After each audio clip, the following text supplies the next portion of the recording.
Hello प्यारे बच्चों, कैसे हो आप सब। उम्मीद करता हूँ आप अच्छे से होंगे। जैसे कि आप जानते हैं आपका चैप्टर ट्रायंगल चल रहा है। इस चैप्टर में मैंने अब से पहले आपको 3 से 4 वीडियो ट्रायंगल के बारे में सेंड कर दिए हैं। और मज़े की बात यह है बच्चों कि अभी तक आपकी एक्सरसाइज तक हम नहीं पहुँचे हैं। तो ये समझ के चलिए कि ट्रायंगल में कितनी एक तरह से नॉलेज होगी। अगर चाहूँ तो अभी और 2-3 पीरियड में आपको ऐसे ही पढ़ा सकता हूँ ट्रायंगल के बारे में, बट आपको एक्सरसाइज करानी बेहद ज़रूरी है। मैंने 3 पार्ट अब से पहले ट्रायंगल के आपको सेंड कर दिए हैं। आज मैं आपसे जो बात करने वाला हूँ प्यारे बच्चों, वो आपकी एक्सरसाइज 7.1 यानी कि ट्रायंगल की एक्सरसाइज के बारे में बात करने वाला हूँ। तो ज़्यादा ना टाइम वेस्ट करते हुए आइए ट्रायंगल के बारे में बात करते हैं। क्वेश्चन नंबर 1 में लिखा हुआ है it is given that triangle ABC congruent. ये सिंबल जो होता है प्यारे बच्चों कॉन्ग्रुएंट का होता है। हमें दिया गया है कि जो ट्रायंगल एबीसी है कॉन्ग्रुएंट है ट्रायंगल आरपीक्यू के। यानी कि 2 ट्रायंगल है हमारे पास, एक ट्रायंगल एबीसी और एक ट्रायंगल आरपीक्यू। दोनों के दोनों ट्रायंगल कॉन्ग्रुएंट है। इज इट ट्रू, क्या ये ट्रू है to say that BC is equal Q R. अगर मतलब क्या ये बात ट्रू है, क्यों, अगर ये ट्रू है तो क्यों है, नहीं है तो रीजन बताइए। अब देखो क्वेश्चन में क्या लिखा हुआ है, हमें 2 ट्रायंगल एबीसी और आर पी क्यू एक तरह से कॉन्ग्रुएंट दिए गए हैं। तो मैंने ट्रायंगल एबीसी बनाया और आर पी क्यू बनाया। एक बात का ध्यान रखने वाली बात यहाँ है कि जैसे मैं ट्रायंगल एबीसी बनाता हूँ तो ए अगर मैंने यहाँ लिया है, बी यहाँ लिया है, सी यहाँ लिया है, तो जब मैं आर पी क्यू बनाऊं तो जिस सीरीज में मैंने जिस कंडीशन में मैंने यहाँ वर्टेक्स लिया है, जैसे ए लिया, फिर मैंने बी लिया, फिर मैंने सी लिया, इसी प्रकार आपको आर पी क्यू में अगर मैं आर यहाँ ले रहा हूं तो पी यहाँ लेना है, क्यू यहाँ लेना है। जैसे मैंने ए यहाँ से शुरू किया तो आपको आर यहाँ से शुरू करना है। ए के बाद मैं एंटी क्लॉकवाइज बी पे गया तो यहाँ पे आपको आर के बाद एंटी क्लॉकवाइज पी पे जाना है, क्योंकि आर के बाद यहाँ पी आया हुआ है। पी के बाद क्यों जाना है तो बी के बाद सी। अगर आपने सीरियल चेंज कर दिया तो आपका प्यारे बच्चों क्वेश्चन जो है गलत हो जाएगा। ऐसे आपका क्वेश्चन ठीक नहीं हो पाएगा। यहाँ सीरियल का ध्यान रखना बेहद जरूरी होता है। आगे बात की गई है, हमें कहा गया है कि जो ट्रायंगल ए बी सी है वो आर पी क्यू के कॉन्ग्रुएंट है। तो मैंने लिखा गिवन ट्रायंगल एबीसी कॉन्ग्रुएंट, ये कॉन्ग्रुएंट का सिंबल होता है। अब पहले 2 इक्वल मतलब 2 लाइन नीचे ड्रा कीजिए और उसके ऊपर ये इस तरह की लाइन ड्रा कर दीजिए, इस तरह का एक सिंबल बना दीजिए। तो ये पूरा का पूरा जो सिंबल होता है कॉन्ग्रुएंट का होता है। तो ट्रायंगल एबीसी ट्रायंगल आरपीक्यू के कॉन्ग्रुएंट है। अगर कोई 2 ट्रायंगल एक दूसरे के कॉन्ग्रुएंट होते हैं तो उनकी कोरस्पोंडिंग साइड एक दूसरे के इक्वल होती है। अब हमें दिया गया है कि ए बी सी और आर पी क्यू ये दोनों एक दूसरे के कॉन्ग्रुएंट हैं, तो प्यारे बच्चों कोरस्पोंडिंग साइड एक दूसरे के इक्वल हो जाएगी। सर कोरस्पोंडिंग साइड कौन कौन सी होती हैं? ए बी की कोरस्पोंडिंग साइड आर पी है, बी सी की कोरस्पोंडिंग साइड पी क्यू है, ए सी की कोरस्पोंडिंग साइड आर क्यू है। तो ए बी के इक्वल तो हो जाएगा आर पी, जो मैंने यहां लिखा है, बीसी के इक्वल हो जाएगा पी क्यू, तो बीसी के इक्वल पी क्यू, एसी के इक्वल हो जाएगा आर क्यू। ए बी की corresponding side R P, BC की कोरस्पोंडिंग साइड पी क्यू और एसी की कोरस्पोंडिंग साइड आर क्यू है। जो बात मैंने यहां लिख दी। सर ये क्यों लिखी? क्योंकि ये दोनों ट्रायंगल कॉन्ग्रुएंट है। जब 2 ट्रायंगल कॉन्ग्रुएंट हो तो प्यारे बच्चों उनकी कोरस्पोंडिंग साइड एक दूसरे के इक्वल होती है, सेम होती है। तो यही बात मैंने यहां लिखी, ए बी के इक्वल आर पी लिखा, बी सी के इक्वल पी क्यू लिखा, ए सी के इक्वल आर क्यू लिखा, जो बात मैंने यहां लिखी। लेकिन जो मुझे कहा गया था क्या बी सी के इक्वल क्यू आर है? बी सी यहां है, बी सी के इक्वल तो पी क्यू है, क्योंकि बी सी के कोरस्पोंडिंग तो पी क्यू है। तो बीसी के इक्वल पी क्यू है, बीसी के इक्वल आर क्यू नहीं हो सकती, बीसी के इक्वल क्यू आर नहीं हो सकती। तो जो मुझे कंडीशन दी गई है बीसी के इक्वल क्यू आर, तो मैंने यहां लिखा बीसी के इक्वल क्यू आर नहीं हो सकती। बीसी के इक्वल जो क्यू आर दी गई है ये ट्रू नहीं है, तो दी गई जो कंडीशन है आपको ये ट्रू नहीं है। Clear students? यानी कि अगर कोई दो ट्रायंगल है ना, कोई 2 ट्रायंगल जैसे यहाँ ए बी सी ट्रायंगल, दूसरा ट्रायंगल आर पी क्यू, दूसरे वाला ट्रायंगल मुझे आर पी क्यू दिया गया है। अगर ये दोनों ट्रायंगल एक दूसरे के कॉन्ग्रुएंट हैं तो इनकी कोरस्पॉन्डिंग साइड इक्वल होगी, अर्थात ए बी के इक्वल तो आर पी हो जाएगा, बी सी के इक्वल पी क्यू हो जाएगा और ए सी के इक्वल आर क्यू। लेकिन मुझे दिया गया है क्या बी सी के इक्वल क्यू आर होगा, मुझसे बात पूछी गई है। बी सी के इक्वल बी सी की कोरस्पॉन्डिंग तो साइड पी क्यू है तो बी सी के इक्वल तो पी क्यू होगा, बी सी के इक्वल आर क्यू नहीं होगा। इसलिए दिया गया जो स्टेटमेंट है एक तरह से बिल्कुल गलत है। ओके स्टूडेंट्स, आइए अगले वाले क्वेश्चन के बारे में बात करते हैं। अब मैं क्वेश्चन नंबर 3 के बारे में आपसे विचार करने वाला हूं। क्वेश्चन नंबर 2 बड़ा इजी है, खुद कर सकते हैं आप लोग। अगर नहीं होता है तो वो प्रॉब्लम मुझे सेंड कर देनी है। आइए क्वेश्चन नंबर 3 के बारे में बात करते हैं। क्वेश्चन नंबर 3 में कहा इन फिगर, ये कोई मुझे फिगर बना करके दे दी गई है। ओ A is equal O B, O ए के इक्वल ओ बी है जो गिवन है, ओ डी के इक्वल ओ सी है, ओ डी के इक्वल ओ सी है।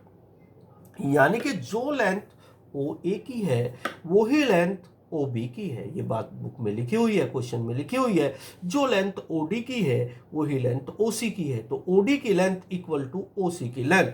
सो दैट हमें जो प्रूव करना है पहली कंडीशन में, क्वेश्चन नंबर 3 में 2 पार्ट हैं, तो पहली कंडीशन में मुझे प्रूव करना है A O D triangle A O D, यानी कि मुझे प्रूव करना है ए ओ डी इज वो congruent triangle B O C, अर्थात A O D congruent triangle B O C, और सेकंड पार्ट में A D parallel to B C. दो क्वेश्चन है एक तरह से। अब यहाँ बच्चों ध्यान से देखेंगे हमें क्या प्रूव करने के लिए कहा गया है। हमें प्रूव करने के लिए कहा गया है ए ओ डी इज वो कॉन्ग्रुएंट ट्रायंगल बी ओ सी। अगले पेज पे मैं आपको डिटेल से बात करूंगा। अब हम क्या करेंगे, पहले ट्रायंगल ए ओ डी और ट्रायंगल बी ओ सी दोनों में कंपेयर करना मैं चालू कर दूंगा। आप यहां ध्यान से देखेंगे ओ ए के इक्वल, यानी कि मैं आगे लिखने वाला हूं in triangle A O D and triangle B O C. जब मैं दोनों की कंपेयर करता हूं तो ओ ए के इक्वल ओ बी आता है जो गिवन है, पहली कंडीशन में लिखेंगे ओ ए इक्वल ओ बी, और इसी प्रकार O D equal O C जो गिवन है, तो दो कंडीशन गिवन हुई। और प्यारे बच्चों angle A O D is equal हो जाएगा बी ओ सी के। सर क्यों? क्योंकि ये दोनों एंगल वर्टिकल अपोजिट एंगल है। एंगल ए ओ डी और एंगल बी ओ सी दोनों वर्टिकल अपोजिट एंगल है। तो ध्यान दीजिएगा इसमें दो साइड, ये वाली साइड इसके इक्वल और ये वाली साइड इसके इक्वल, तो ये वाली साइड इसके इक्वल आई है, ये वाली साइड इसके इक्वल आई है, और एक एंगल दोनों एक दूसरे के इक्वल आए हैं। तो कॉन्ग्रुएंसी जो लगती है एस ए एस, यानी कि दो साइड और एक एंगल एक दूसरे के इक्वल आ रहे हैं। तो मैं बोल सकता हूं कि triangle A O D congruent triangle B O C. जो बात मैंने आपको समझाई वो मैंने आपको अगले पेज पे लिखी हुई है, अब मैं लिख करके बताता हूं। अब ध्यान से देखेंगे इन ट्रायंगल ए ओ डी, ध्यान से देखिएगा, और ट्रायंगल बी ओ सी पीछे देखना, मैं अभी आपको समझा रहा था। O D is equal O C, यहां देखेंगे O D is equal O C जो गिवन है यहाँ पर, and O A is equal O B, O A is equal O B, ये दोनों गिवन है कंडीशन। तो मैंने लिखा O A is equal O B, ये दोनों गिवन है। और angle B O C is equal angle A O D, angle B O C is equal angle A O D. तो यहां ध्यान से देखेंगे आप बच्चों, अगर आप दिमाग लगाएंगे तो यहां तीन कंडीशन एक दूसरे के इक्वल हो चुकी हैं। दो साइड एक और एक, दो साइड और एक एंगल दोनों एक दूसरे के इक्वल आ चुके हैं। तो हम लिख सकते हैं by S A S congruent, so triangle A O D congruent triangle B O C. यही मुझे फर्स्ट पार्ट में प्रूव करना था। अब सेकंड पार्ट में मुझे प्रूव करने के लिए बच्चों कहा गया है कि triangle A O D congruent triangle B O C, यानी कि हमें ट्रायंगल ए ओ डी और ट्रायंगल बी ओ सी एक दूसरे के, मतलब क्या करना था सेकंड में मुझे करना था A D parallel to B C. पहले मैं आपको यही बात क्लियर कर दूं, ए डी बी सी के पैरेलल होगी यदि ये दोनों ट्रायंगल, यानी कि A O D congruent triangle BOC, यदि ट्रायंगल AOD और ट्रायंगल BOC एक दूसरे के कॉन्ग्रुएंट है तो AD जो है BC के पैरेलल हो जाएगी। ये बात मैंने आपको समझाने की कोशिश की है, ये बात मुझे गिवन है जो मैं नंबर 1 में प्रूव कर चुका हूं। OA इज इक्वल होगी OB के, ये दोनों ट्रायंगल एक दूसरे के कॉन्ग्रुएंट है तो इनकी कोरस्पॉन्डिंग साइड इक्वल होगी, जो मैं अभी आपको क्वेश्चन नंबर 1 में बताया था। अब क्वेश्चन नंबर 1 के आधार पर भी मैं बोल सकता हूं OA is equal OB, OD equal OC and AD is equal BC। यही बात प्यारे बच्चों मैंने यहाँ लिखी है, इसीलिए मैं बोल सकता हूँ BC पैरेलल टू AC। अगर वे दोनों एक दूसरे के इक्वल भी हैं तो पैरेलल भी होंगी, पैरेलल कोरस्पॉन्डिंग साइड पैरेलल भी होती हैं कॉन्ग्रुएंट ट्रायंगल में और एक दूसरे के इक्वल भी होती हैं। आइए क्वेश्चन नंबर 5 के बारे में बात करते हैं बच्चों। क्वेश्चन नंबर 5 में आपको क्या दिया गया है उस पर विचार करेंगे। इन ट्रायंगल ABC इन इस ट्रायंगल में AD is the perpendicular bisector, AD जो है AD BC का परपेंडिकुलर बाइसेक्टर है, AD जो है BC का परपेंडिकुलर बाइसेक्टर है।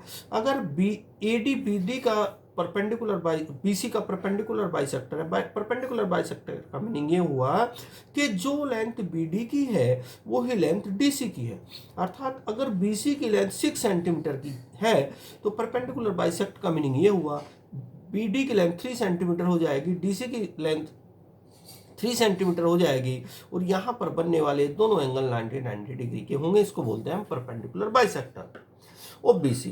सो दैट ट्रायंगल ABC हमें प्रूव करने के लिए कहा गया है ABC ट्रायंगल ABC में एक आइसोसेल्स ट्रायंगल है ना, ट्रायंगल ABC आइसोसेल्स ट्रायंगल है इन विच AB इक्वल AC और AB AC के इक्वल है। यानी कि अगर मेरे पास कोई ट्रायंगल ABC है, अगर मैं AD एक ऐसी लाइन ड्रा करता हूं जो BC को परपेंडिकुलर बाइसेक्ट करे तो हमें प्रूव करना है इस कंडीशन में AB के इक्वल AC हो जाएगी, अर्थात ABC एक आइसोसेल्स ट्रायंगल होगा। आइए बात करते हैं। मैंने लिखा इन ट्रायंगल ADB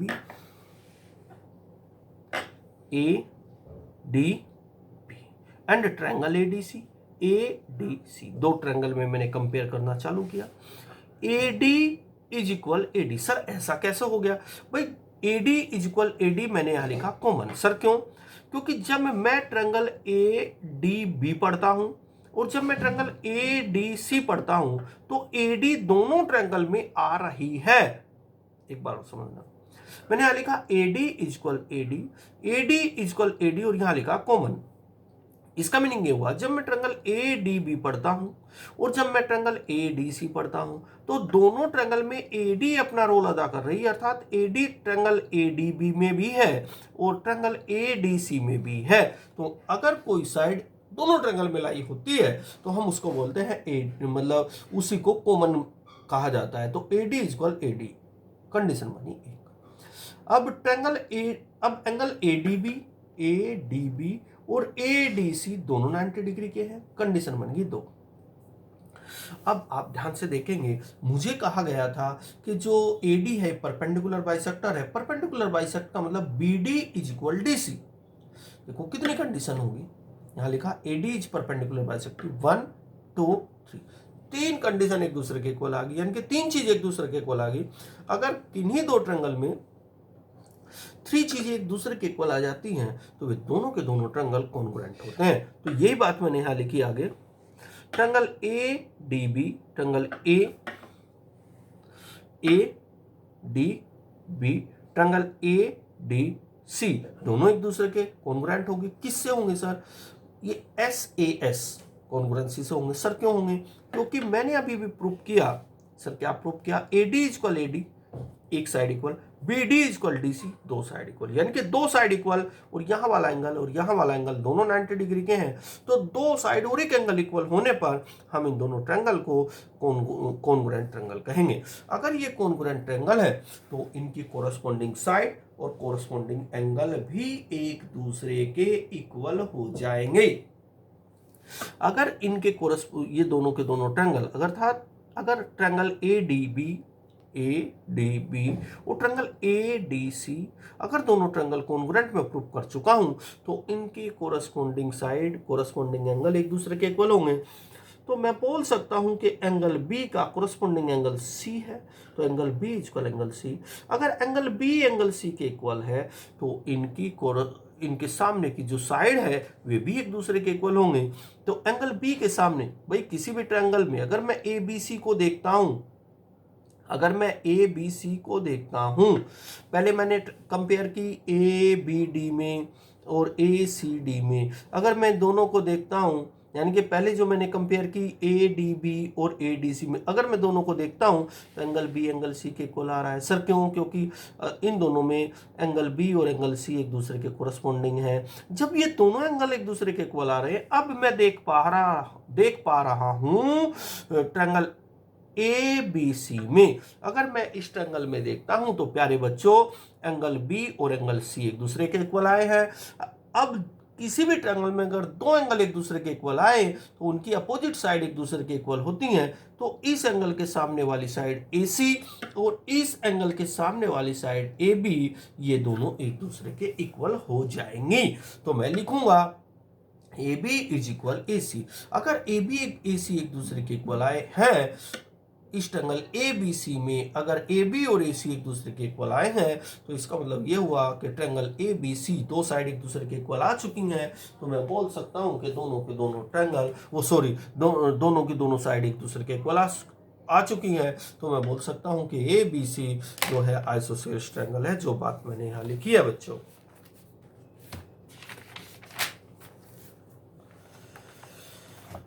अब मैं क्वेश्चन नंबर 8 के बारे में बात करता हूं, जल्दी से बात करता हूं। C D is an equilateral triangle. C D E एक इक्विलेटर ट्रायंगल है formed on side C D, जो सी डी ट्रायंगल मतलब सी डी पर बना हुआ है। अच्छा, सी डी यानी कि फॉर्मेड ऑफ ए स्क्वायर, यानी कि स्क्वायर, ये स्क्वायर है ए बी सी डी और सी डी पर इक्विलेटर ट्रायंगल यहाँ बना हुआ है। सो दैट ए डी ई और एक तरह से ट्रायंगल बी सी ई, ये दोनों ट्रायंगल मुझे एक दूसरे के कॉन्ग्रुएंट प्रूव करने, अर्थात ए डी ई और बी सी ई, ये दोनों ट्रायंगल एक दूसरे के कॉन्ग्रुएंट प्रूव करने हैं। बच्चों जरा ध्यान दीजिएगा, ट्रायंगल ए डी ई, इस एंगल के बारे में बात कीजिए। ए डी ई, ये A B C D square था, तो ये एंगल कितने डिग्री का होगा? 90। और ई वो सी डी ई, ये क्या था? इक्विलेटर ट्रायंगल था, तो ये कितने का होगा? 60, ये 90। तो पूरा एंगल ए डी ई कितने का हो जाएगा? 150 का। 90 + 60, यही बात मैंने यहाँ लिखी। तो ए डी ई। अब यहाँ देखिए, ये एंगल कितने डिग्री का होगा? 90, क्योंकि स्क्वायर है, स्क्वायर में प्रत्येक एंगल 90 डिग्री का होगा। ये एंगल कितने डिग्री का होगा? 60, क्योंकि ये इक्विलेटर ट्रायंगल है सी डी ई। तो पूरा एंगल बी सी ई कितने डिग्री का हो जाएगा? 150, यानी कि दोनों एंगल ए डी ई और बी सी ई दोनों 150 के होंगे। अब मैं दोनों ट्रायंगल में कंपेयर करता हूँ, ए डी ई और ट्रायंगल बी सी ई, इन दोनों में कंपेयर करता हूँ प्यारे बच्चों। तो सबसे पहले मैंने A D is equal B C लिखा। सर क्यों? क्योंकि ए डी और बी सी दोनों ए बी सी डी की स्क्वायर है, मतलब साइड है बी सी डी की। और फिर लिखा मैंने B D E is equal C E. Sir क्यों? क्योंकि डी सी ई ये इक्विलेटर ट्रायंगल था, इक्विलेटर ट्रायंगल में तीनों साइड एक दूसरे के इक्वल होती हैं, तो ये इसके इक्वल हुई इक्विलेटर ट्रायंगल से। और ए डी इक्वल हुआ बी सी के। सर क्यों? क्योंकि ये स्क्वायर था, नीचे इक्विलेटर था। और एंगल ए डी ई और एंगल बी सी ई ये दोनों 150 के हैं, तो आपकी दो साइड और एक एंगल एक दूसरे के इक्वल आ चुके हैं। और जब दो साइड और एक एंगल एक दूसरे के इक्वल आते हैं, तो हम बोल सकते हैं कि ए डी ई और आपका बी सी ई ये दोनों कॉन्ग्रुएंट होंगे। यही मुझे प्रूव करना था। ओके स्टूडेंट्स, अब आपको इस एक्सरसाइज के पहले 10 क्वेश्चन करने हैं, और जो भी 10 क्वेश्चन तक डाउट बनता है वो डाउट मुझे सेंड कर देना है। बट डियर स्टूडेंट्स, अपना वर्क जरूर कंप्लीट रखना है। ओके बेटा, बाय।